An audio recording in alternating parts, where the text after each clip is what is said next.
The reason why you might not be able to pray maybe might actually be not just because you're a disgusting believer, but it's actually because your body panics when it hears Allah's name. And there's actually studies done on this, right?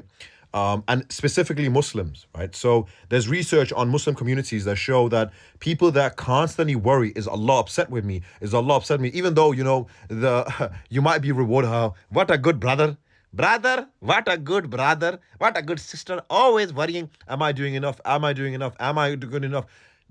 According to that study, they experience more anxiety and more fear, and as a matter of fact, more mental health, not more closeness, it's not more peace, just more stress. So, and that pattern has a name. It's called anxious attachment to Allah, anxious attachment to God. So when you want Allah, but you're terrified of Him at the same time, according to this study, it diminishes your relationship that you have. So every prayer, every salat that you do feels heavy. Every single dua you do feels tense. You're not asking, you're apologizing. You know what? I'm sorry for my existence. Subhanallah. You created me, sorry for my existence.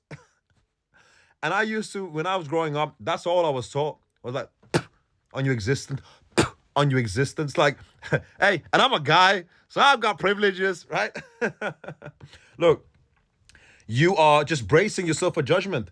And the thing that no one seems to talk about, if love was, growing up was conditional, right? So if affection was earned, right? And your mistakes were constantly punished with shame, your body has learned one rule, that love equals danger. So when you hear Allah, your mind might actually believe in mercy. Allah is most merciful, but your body remembers the fear, right? So that's why you might freeze. That's why you might avoid prayer.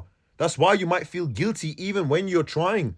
And the study literally shows this, that the more someone worries about whether Allah is displeased with them or not, the worse their anxiety can become. So none of that fear is actually taqwa. It's not really iman.